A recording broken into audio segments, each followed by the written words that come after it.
Hi and welcome to this course in Advanced Neuromarketing. I'm Thomas and I'm going to be your guide throughout this course. It's going to be 10 lectures, and the reason I think you're here is because you have either taken my Coursera course on the early stages of neuromarketing. It's almost 10 years old now, so there's been a lot of stuff happening ever since. I also think that some of you might already have some experience with neuromarketing. It could be that you have tried something, you are an early practitioner of neuromarketing, or you might be an advanced user of neuromarketing solutions. So the purpose of this course is to take this next step and to not only explain what neuromarketing is and how the brain works and how we can talk about different functions for attention and emotion and memory and so forth, but it's also to use this knowledge to build a toolbox, and also to use this toolbox to get better understanding of how our customers respond when they are doing it, and how we can change our interaction or our communication or our products to improve our touch points to those customers.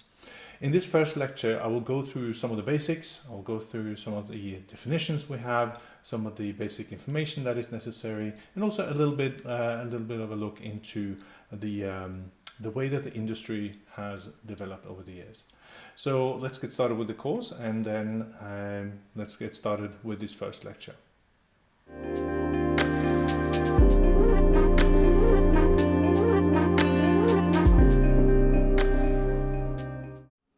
Okay, let's get going with this course. And in this first lecture, we are going to cover the basics of neuromarketing, and we're going to go beyond. And some of the things that we're going to go through today is about both the course in itself, but also to take a little bit step into why we are doing neuromarketing in the first place.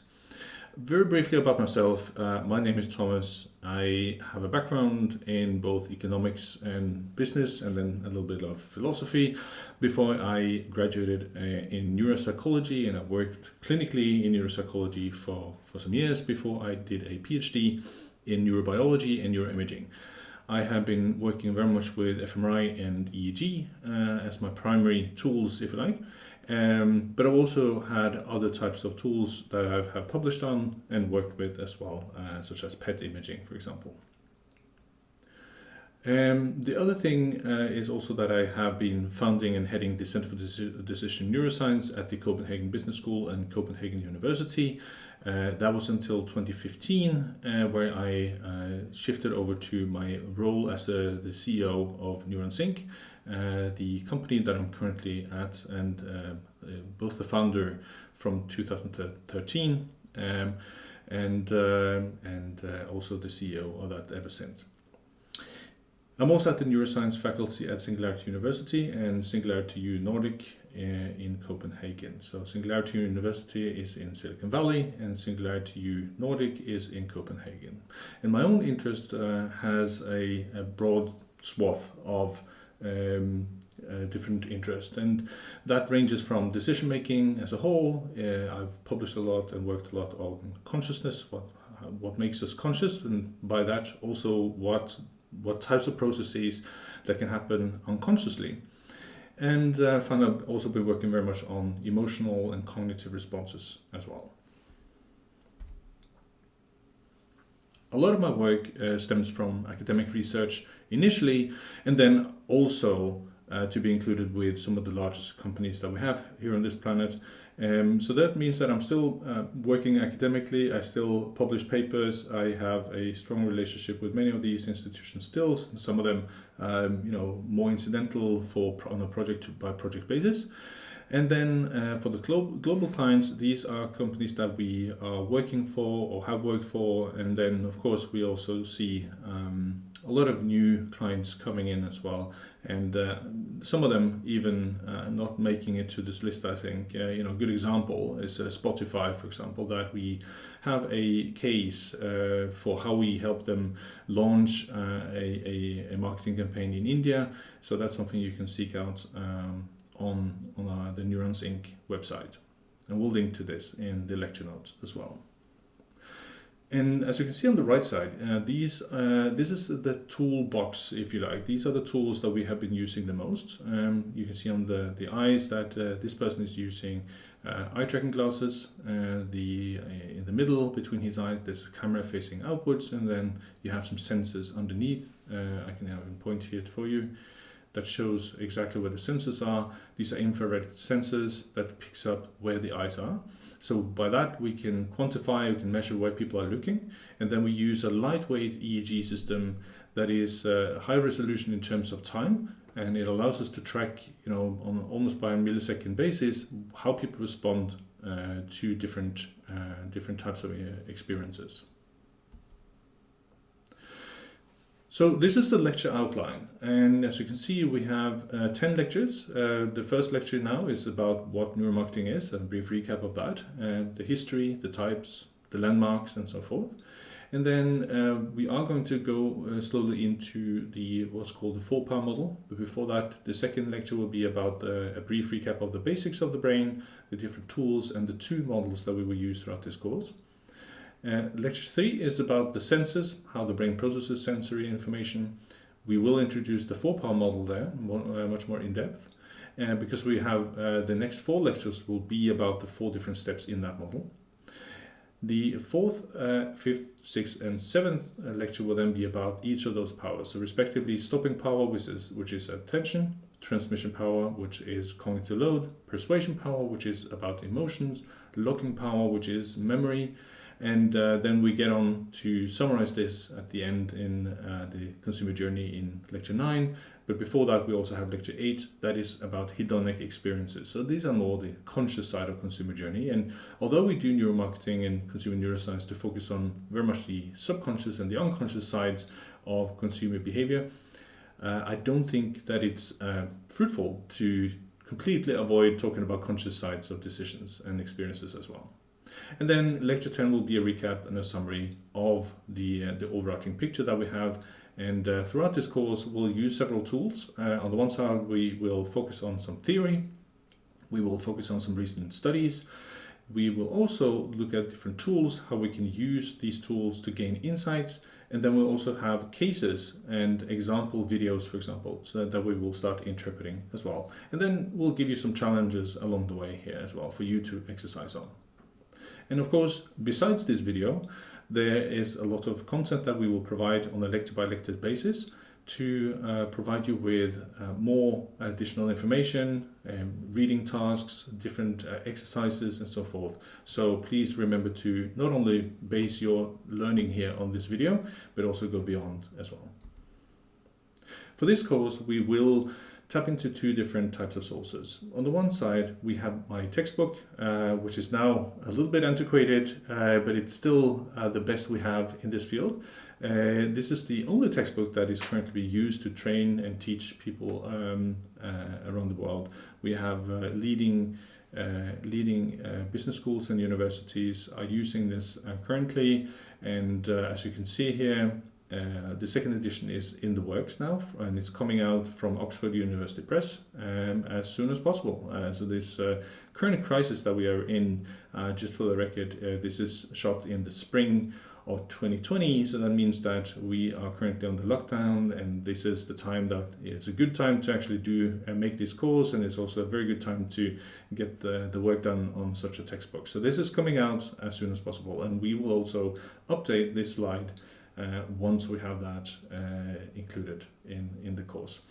The second is an article compendium, and you can see there's a link in the lecture here, and that's also provided in the lecture notes. This is a freely available article compendium, and it's just a collection of articles that are already freely available on the web, so it doesn't cost anything. There's nothing, no charge associated with it. These are just a collection of what we consider to be important PDF articles for this. So these are going to be accompanying our lecture series here. So let's focus on some of the history, the landmarks and the models of neuromarketing. First of all, we need to distinguish between neuromarketing and consumer neuroscience. And these are used interchangeably currently. And the idea was that in the beginning, neuromarketing was launched as the idea that we can use this to study how the relationship between marketing, consumer behavior, and so forth, and how we can use neuroscience to better understand this and how to better study it. There were a lot of commercial enterprises that started at that point that used the term neuromarketing, and a lot of academics wanted to have a separate term to be able to say that they were not doing neuromarketing as a commercial enterprise. They were doing more like an academic study or using neuroscience to understand consumer behavior. So they came up with the distinction here that neuromarketing, the idea is that that's the commercial use of neuroscience tools and insights to measure, understand, and affect consumer behaviors. While on the other side, consumer neuroscience is the academic use of neuroscience tools and models to understand consumption behaviors, and also to understand the brain mechanics, mechanisms underlying everyday choice. So this distinction here is between the applied sciences, if you like, and then the basic sciences. Today we see that still companies that are doing fully commercial enterprises and use of neuroscience and basically a neuromarketing enterprise, they still call it consumer neuroscience. And I think that's to lend some credentials to be, the academic credentials that they want to have. So currently I do prefer to distinguish between neuromarketing and consumer neuroscience. I do operate in both, so I both do academic studies and I do commercial studies, but I think it's helpful to have this distinction. Some of the things that we should distinguish between as well is a lot of the terms that we hear both in the media and so forth. And neuroscience is now a popular term that tends to be thought of as the study of the human mind and the brain. The thing is that neuroscience is a much broader field, and it will not pay heed to the researchers in neuroscience to call what we are currently going to do in this course, neuroscience. It's not specific enough. Because neuroscience is actually the study of the nervous system, from single cell processes to simple nervous system, and then all the way to complex whole brains such as mammals. So as you can see on the right side, at the nanometer scale, neuroscientists can actually study the operation of a single protein in the cell membrane of neurons to see how that operates and how it changes its behavior according to different interventions, for example. And then we also can study this on the micrometer scale, how networks are formed. We can look at small chunks of the brain and just look at the gene expression in those. And this is still neuroscience. So that means that when we use the neuroscience term here, we need to be aware of that. That's a much broader field in itself. On the other side, we have the term neurology being thrown around a lot. And neurology classically is called kind of the study of brain pathology. A neurologist is a person that is dedicated to studying especially the clinical side of brain lesions, brain injuries, and brain diseases. So in most of the times we are doing consumer neuroscience studies, we are not studying brain pathology. So I think it's a misnomer to use the term neurology for anything that we do in neuromarketing and consumer neuroscience.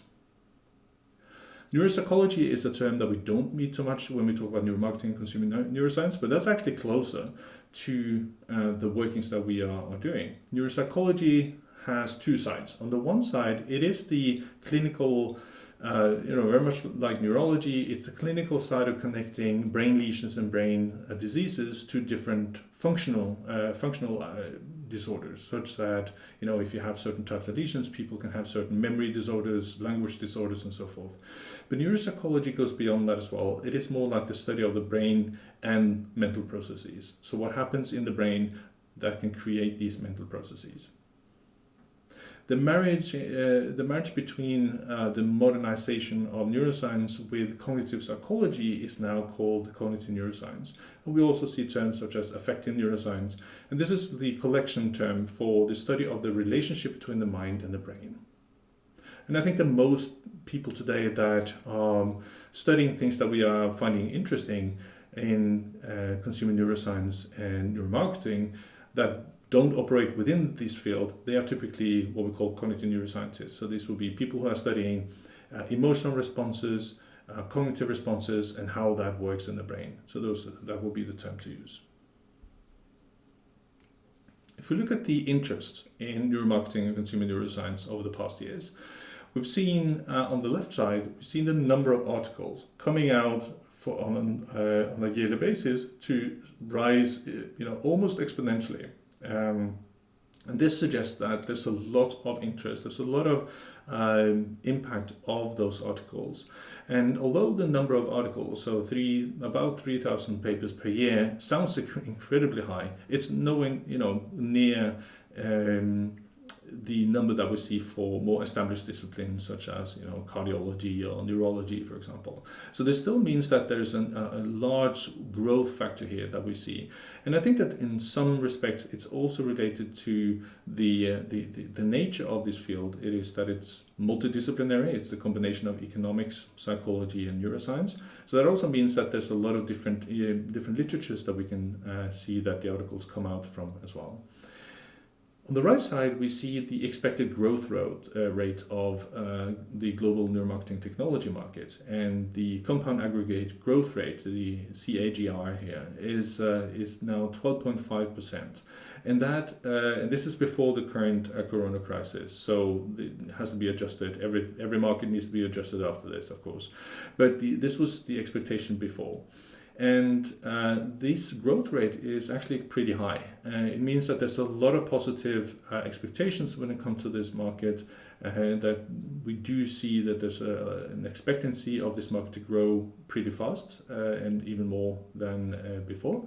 And we also, by comparison, a lot of industries have a growth rate expectation of about 5%. So this means that this growth rate is actually pretty high. So this means that from an academic perspective and from a commercial perspective, there's a lot of growth interest in this area. If we look at how we should think about consumers, and I think that this is kind of a good starting point for understanding why we are doing neuromarketing in the first place, the question is, are customers just like chess players? Are they thinking ahead every single step they have to do and then plan their actions ahead and in order to make their purchases? Maybe sometimes, it might be that some types of choices works like that. So it could be things like they're buying insurance or choosing where to go to school, for example.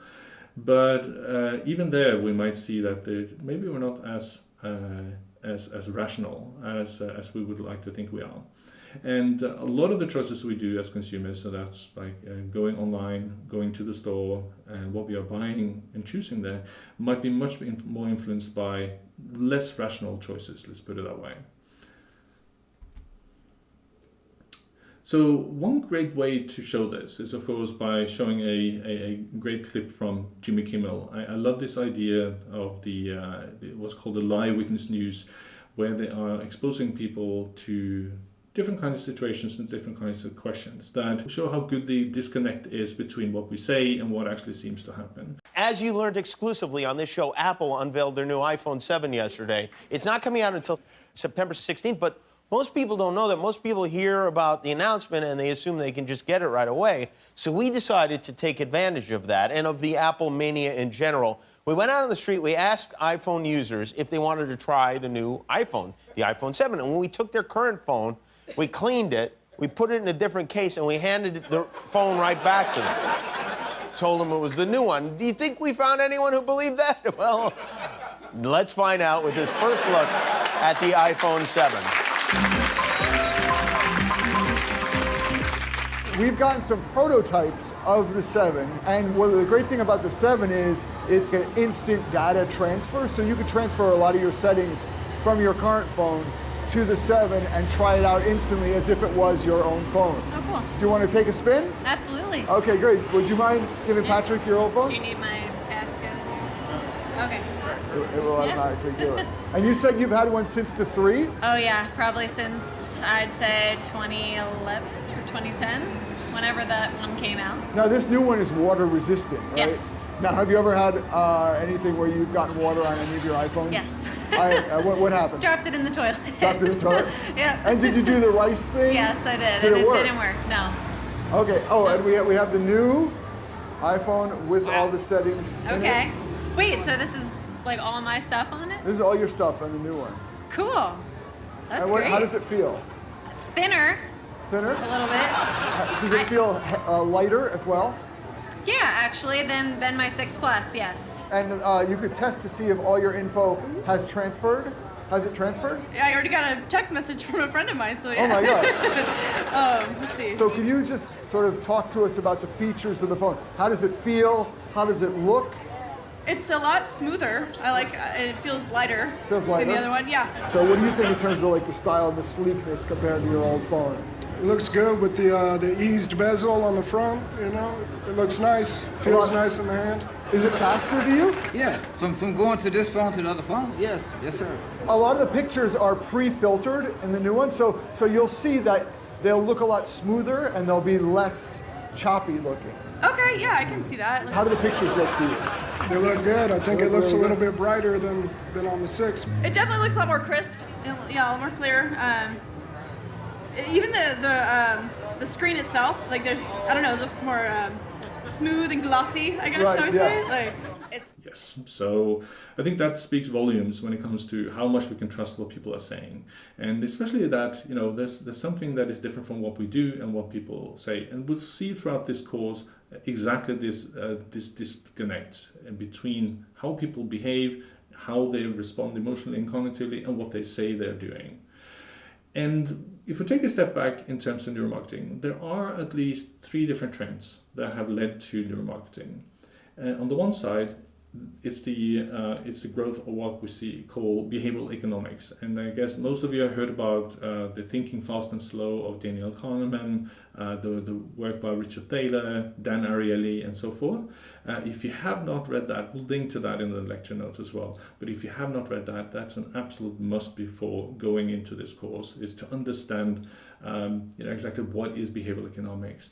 And behavioral economics is the combination of psychology and economic theory and economic work to understand, for example, consumer choice.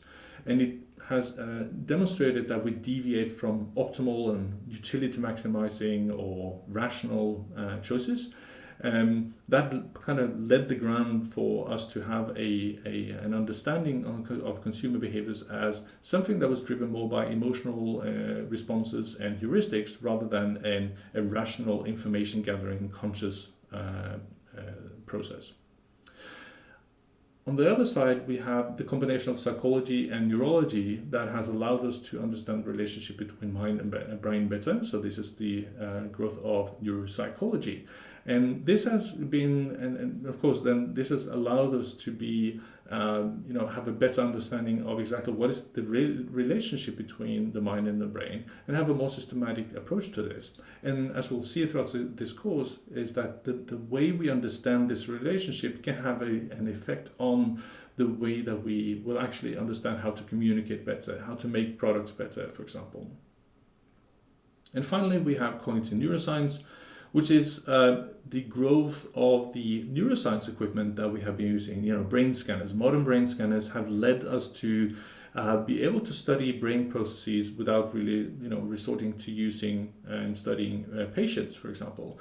But it's allowed us to study healthy individuals and their brain responses to a lot of different situations. And in the recent years, also to be able to study the brain in action in more everyday situations as well. And this is what we'll call cognitive neuroscience. If we take behavioral economics, I think that although most of you probably know what behavioral economics is at this point, it's always good to have a brief recap. And you might have seen this test before, but let's take this test and let's see if we can get the gut feeling of what behavioral economics is. So here's a challenge for you.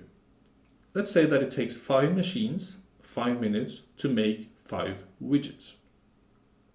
Now, how long would it then take for 100 machines to make 100 widgets? What's your immediate response to that?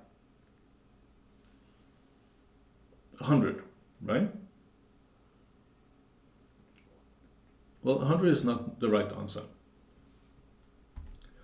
The correct answer is 5 minutes. Now, how can that be? Because it feels right to say 100 minutes. The thing is that if you take 5 machines, 5 minutes to make 5 widgets. So let's start with the widgets. It obviously takes 5 widgets. It obviously takes 5 minutes if you have 5 machines. And that also means that if you only have one machine, it would take you 25 minutes to make 5 widgets with one machine.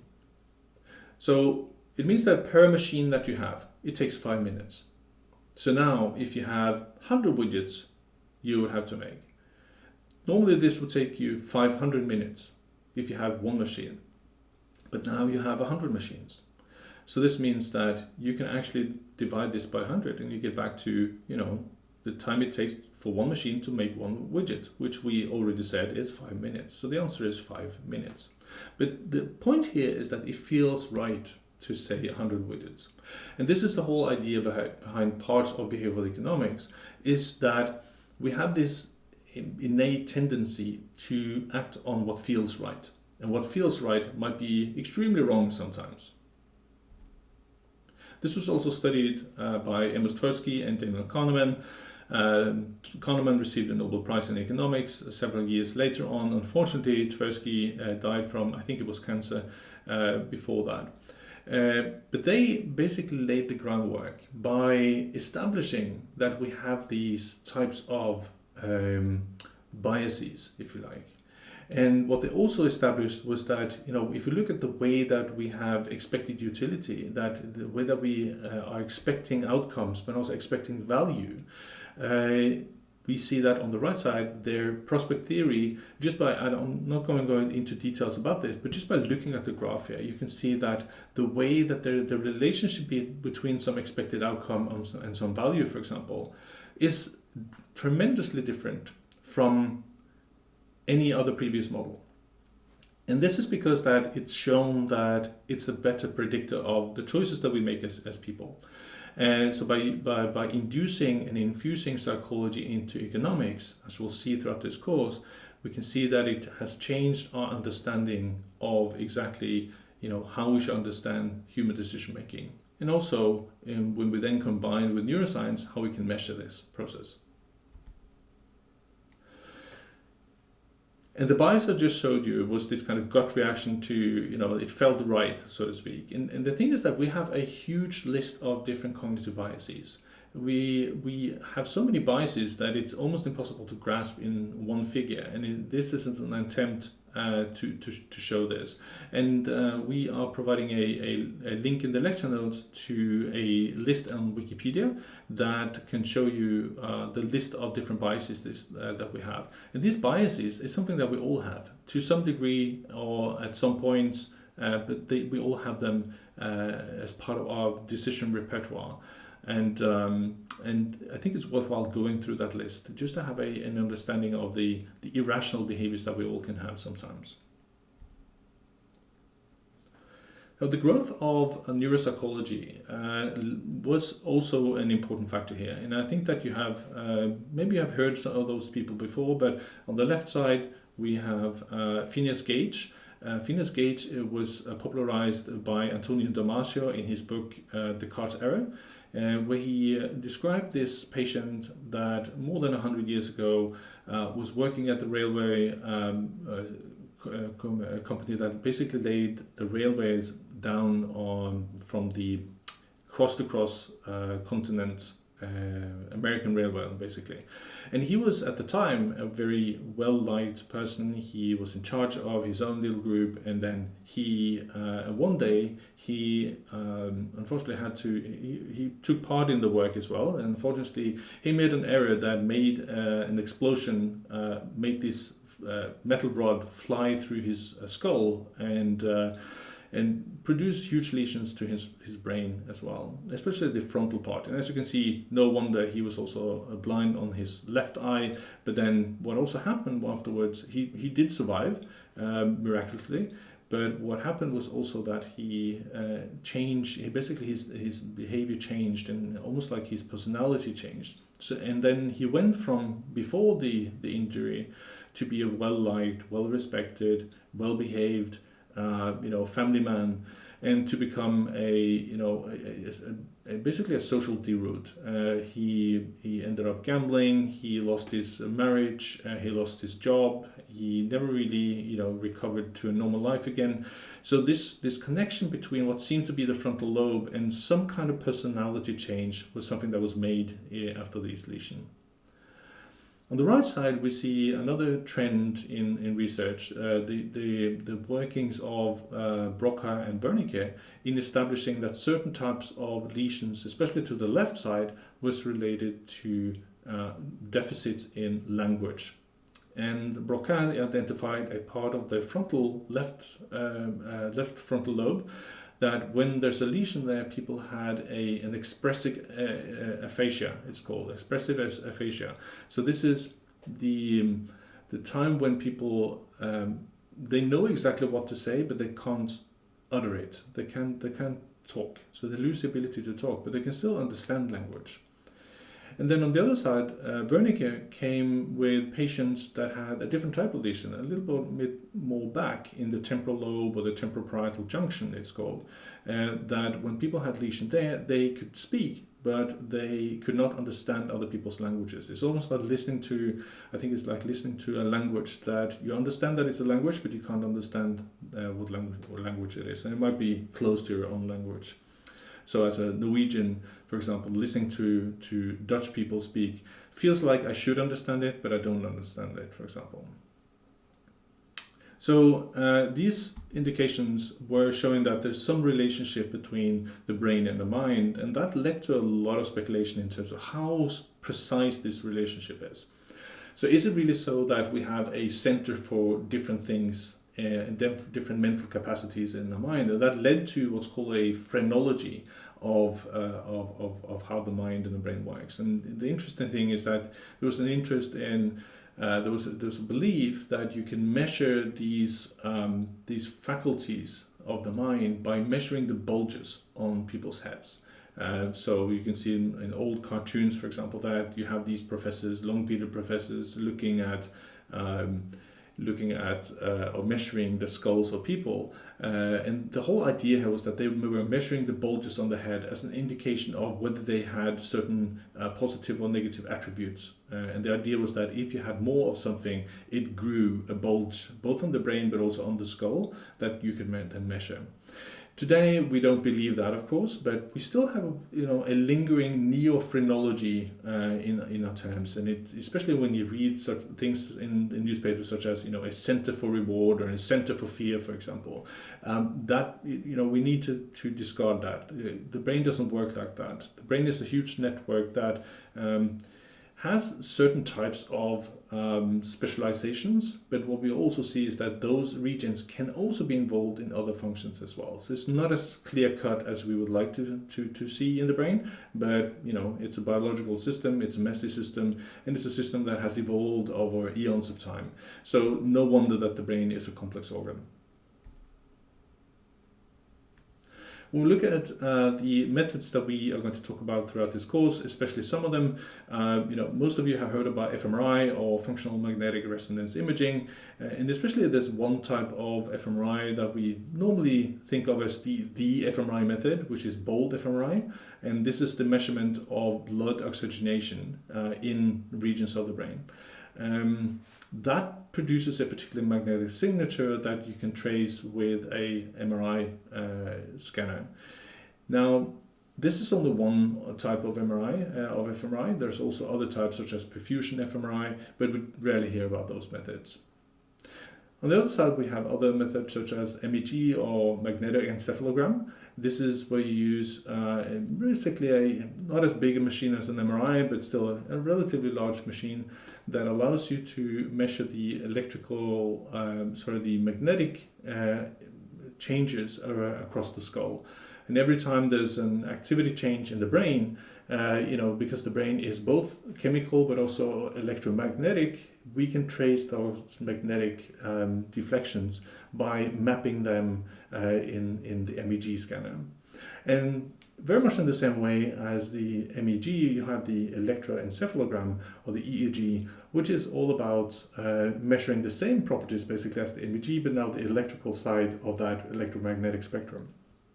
And what that allows us to do is then to look at deflections and changes over a few milliseconds at a time to see exactly some changes, how they evolve and fluctuate over time. And what we typically see is that fMRI is very good for pinpointing exactly where in the brain we're looking.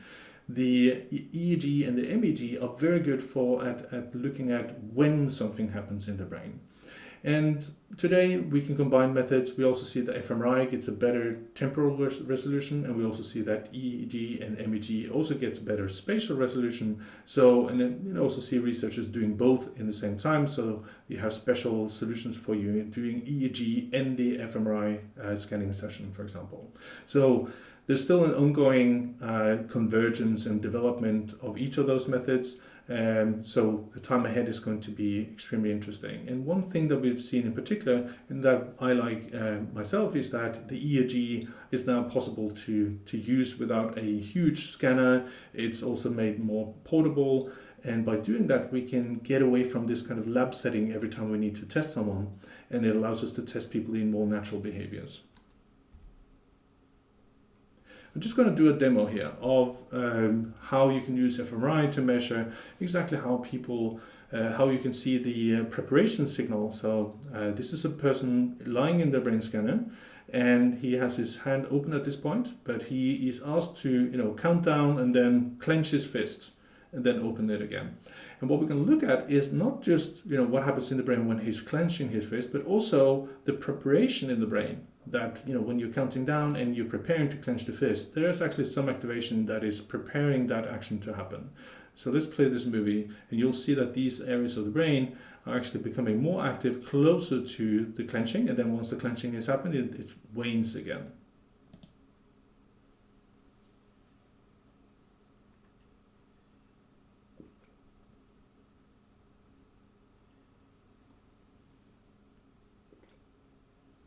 Right. So that's a good indication of how you can use this to not only understand where it happens, when the brain does hand clenching happen, but also what is the process that happens? When does it unfold over time? How can we see the preparation? What happens afterwards, for example? And you can imagine this is just a hand clenching, but it could be anything, such as choosing a product or watching brands, for example. What happens when we look at those things or we expect something, for example? And we'll get back to what that means in this course as well. And this is the first example of that. So in this study, Brian Knudsen from Stanford University was interested in going beyond the more lab-based and artificial decision paradigms that they were testing and testing consumer behaviors. So he was interested in what types of responses he could trace in the brain that were related to everyday consumer choices, but also to what extent to understand when those happened. And what he did was that he had people receive money before going into the scanner, and then they were put in a lot of different decision tasks. And these were everyday objects that you can buy. So for example, in this case, it's Godiva chocolate. What happened was that they were shown the product for 4 seconds. Then they were presented with the price for 4 seconds. The price could actually be high or low, so it led to kind of an attraction or avoidance of the purchase. And then people could choose whether they would buy this product to this price, yes or no, use the money that they were imbued with. And then the whole process repeated itself several times for different projects. Now the question is, what happens in the brain when people make these choices? And the interesting thing was that when they asked people, when they felt like making their choice, people could say, well, I already chose when I saw the product.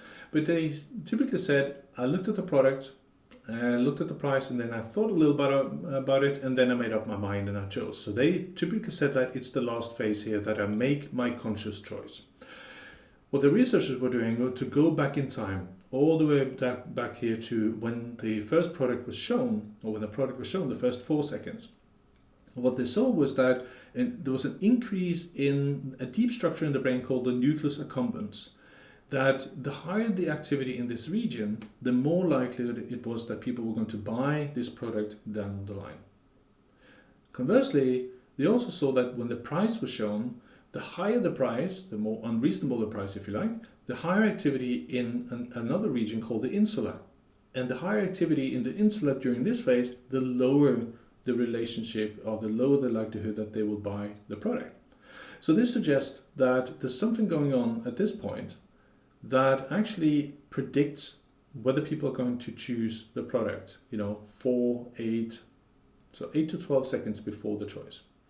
And this is a good indication, and this article is from 2007, and this is a good indication that there's something going on in the brain that lies well ahead of our conscious choice that can predict whether we are going to do something.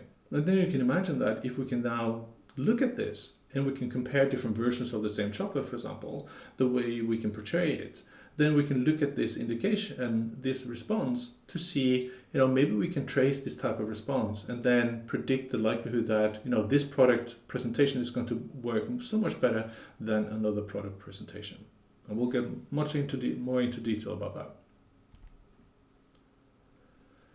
One thing we are going to do in this course is to talk a little bit about brain anatomy. And it's not because we're going to be experts in brain anatomy, but we're going to know some of these structures that are important for understanding both the functions of our consumer minds, and also to understand a little bit about how the brain looks.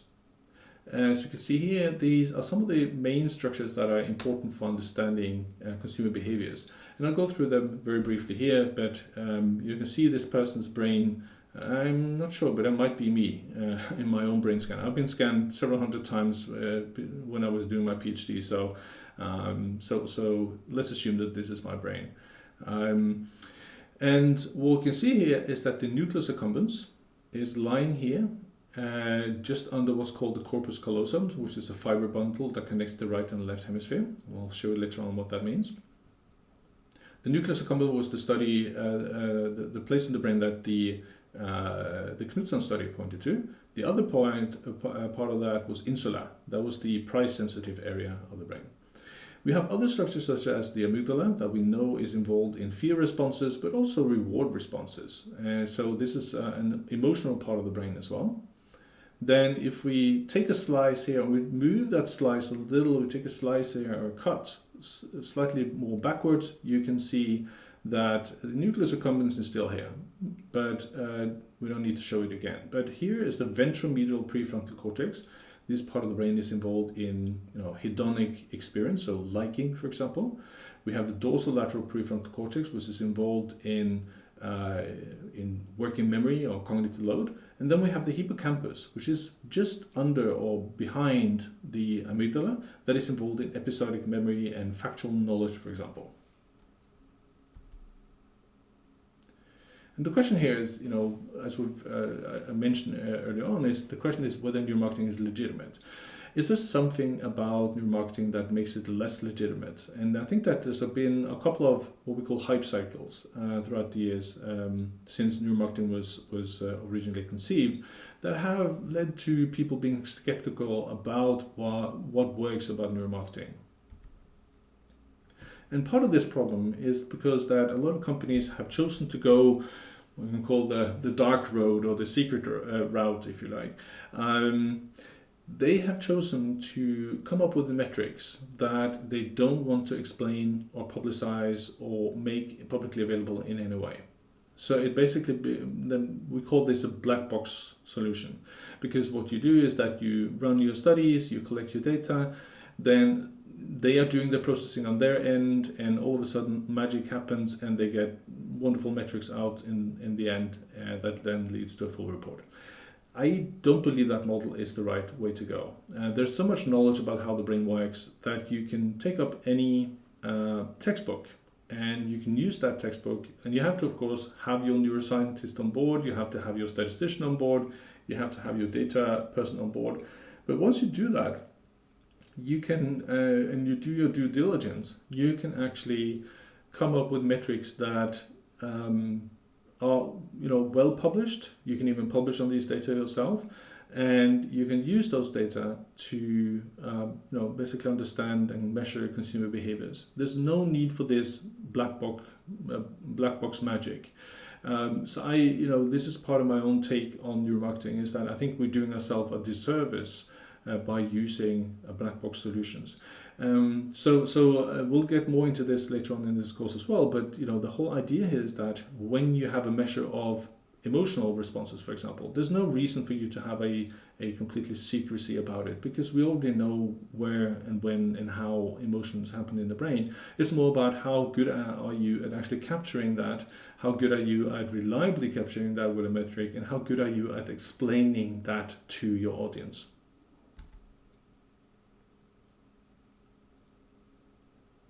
Okay, so we're going to show a little video here of an example of basically the brain craze that we have seen throughout the years. In terms of understanding what happens in the brain when we are watching a video. So first we're going to see a commercial from Coca-Cola. I think it was a Super Bowl commercial, and at the same time we're going to look at these brain responses here as well to see what happens over the time. And I'm sorry for the poor quality of this video. It was we're linking to the YouTube video here so you can see it in the best possible quality, but I don't think it's available with a higher quality either.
Alright, so the idea was that there was some brain activity and there's this metric underneath.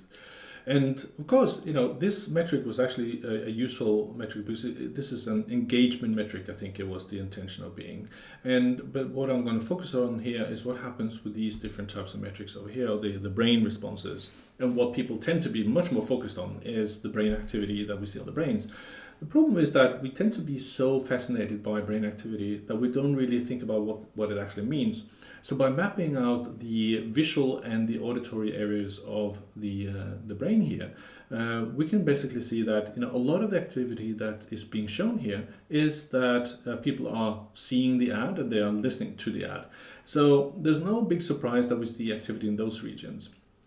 I don't think the metric here was based on that type of activity, maybe to some extent, but it's more about the other regions, and maybe the whole brain activity as a whole is an engagement factor here. So this is just to say that we tend to be so fascinated by looking at brain activity that it can take us away from actually extracting meaning from this. So what we need to get away from is this kind of neuro fascination and more into making the neuro insights into more, you know, helpful insights that we can use in improving an ad, improving a product, improve the way that we communicate and so forth. To make matters worse, and just to kind of dig a little bit more into this, is that from an EEG perspective, so this is not an fMRI study, what we showed, it's an EEG study. So this is activity overlaid onto the brain. And what we see is that this activity, we assume that it's just more activity. But from an EEG perspective, we also have to know exactly what type of activity are we looking at. Are we looking at, which frequency are we looking at? Is it gamma, beta, alpha, theta, delta, for example? So if the activity here was the gamma activity or beta activity, well, that will actually be an indication that this part of their brain was more active. But if what we see is a delta activity, this will be an indication that the person is actually asleep. Especially these types of regions of the brain. So it really depends on what type of activity we're looking at, and knowing exactly what different things means is crucial for us to be able to interpret the results correctly. Another way to do studies wrong is by doing your data analysis process wrong. And this famous study from 2010 by Bennett and colleagues was labeled, and I'll read the title here, Neural Correlates of Interspecies Perspective Taking in the Postmortem Atlantic Salmon, an Argument for Proper Multiple Comparisons Correction. So the idea here, and what this title actually means, is that this is a brain activity found in a dead salmon taking the perspective of other species. So it's an impossible task. There should be no brain activity. First of all, there should not be any brain activity in a dead salmon, but it shouldn't be a brain activity in a dead salmon trying to make, be empathetic with another, with a human, for example.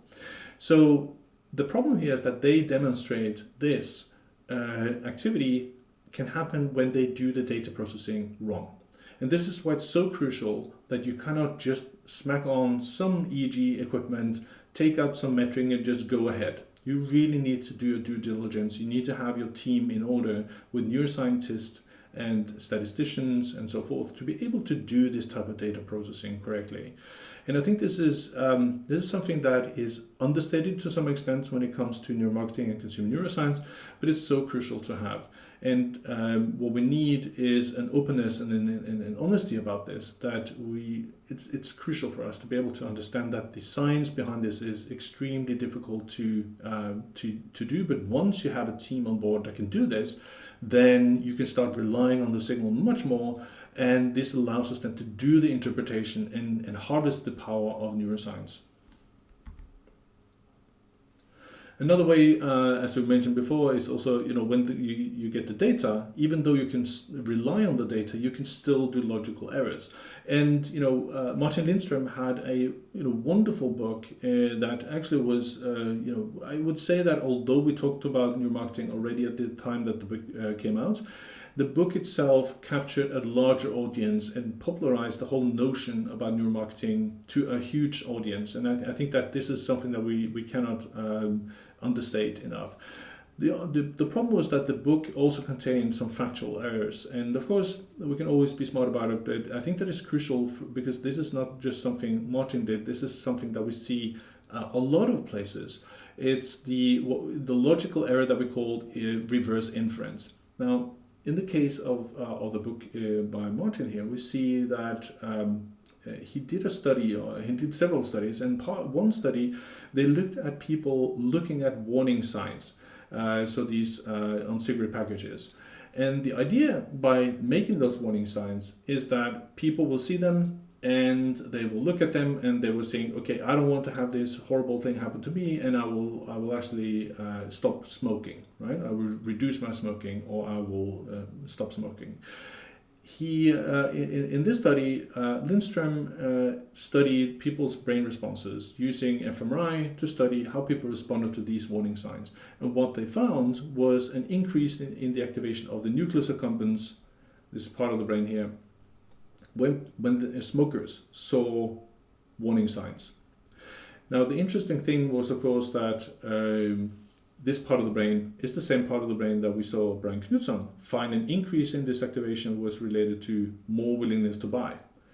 And Lindström also referred to other papers that have found that this part of the brain was also have been shown to be involved in expected rewards. So he inferred that okay, so this means that smokers, when they see these warning signs, they must be expecting something positive. So that kind of kills the whole idea of making warning signs for smokers, right? At least for the existing heavy smokers. And this led policymakers, for example, in Scandinavia, to start discussing whether they should be banning these.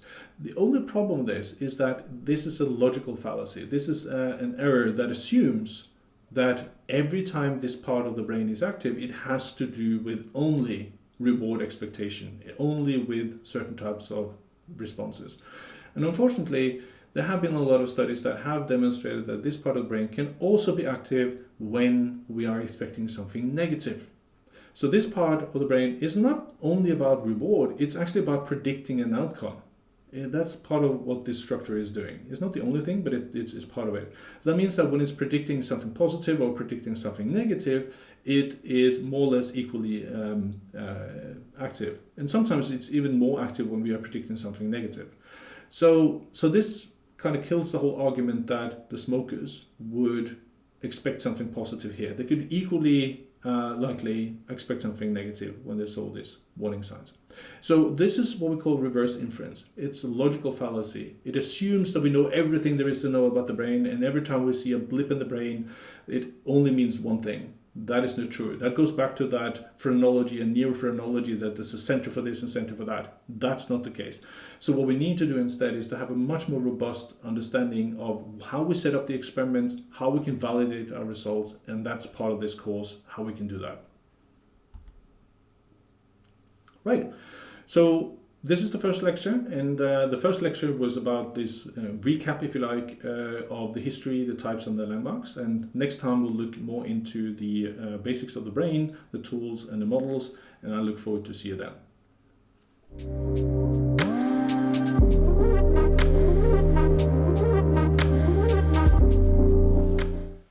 Alright, so there you have it, the first lecture in Advanced Neuromarketing. As you can see, there's a lot of things on our plate for this course, and I'm happy to say that it's going to be a good mixture of theory, toolbox, practice, cases, and everything.